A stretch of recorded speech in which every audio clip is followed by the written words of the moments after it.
அனைத்து நண்பர்களுக்கும் பிறைசூடன் சார்பாக அன்பான வணக்கங்கள்.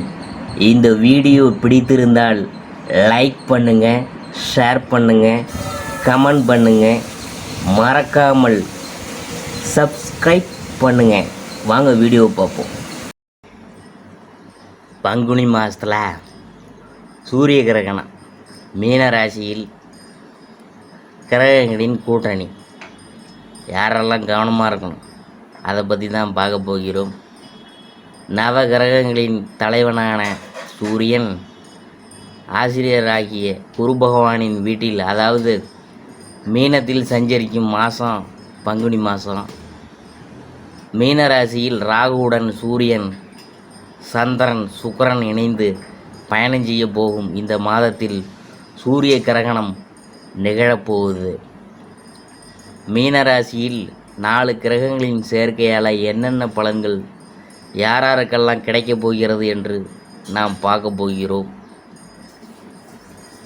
சூரிய கிரகணம் பங்குனி மாதம் 26ஆம் தேதி, ஏப்ரல் 8ஆம் தேதி திங்கட்கிழமை இரவு சூரிய கிரகணம் நிகழ உள்ளது.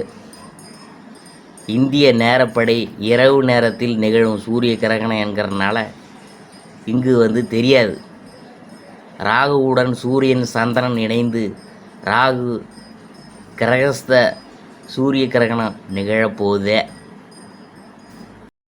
கடகராசி என்பவர்களுக்கு உங்கள் ராசிக்கு பாக்கியஸ்தானத்தில் ராகுவுடன் சூரியன், சந்திரன், சுக்கிரன் சேரப்போகின்றன. 4 கிரகங்களின் கூட்டணி சேர்றதுனால அந்நாளில் சூரிய கிரகணமும் உருவாகுது. நீங்கள் செய்யும் தொழிலில் முதலீடுகள் அதிகரிக்கும். தொழில் சம்பந்தமாக வெளிநாடு செல்லும் நிலை உண்டாகும். ரியல் எஸ்டேட் தொழில் மேன்மை நிலை உண்டாகும். புதிதாக வீடு நிலம் வாங்குவீங்க. புதன் 9ஆம் இடத்தில் இருக்கிறார். வெளிநாட்டு தொழில் தொடர்புகள் நல்ல லாபத்தை கொடுக்கும். உயர்கல்வியில் மேன்மை நிலை உண்டாகும். நீண்ட பயணத்திற்கு வாய்ப்புண்டு. குடும்பத்தோடு சுற்றுலா சென்று வரலாம். நண்பர்கள், உறவினருடன் உற்சாகமாக இருக்கும் காலகட்டம் இது.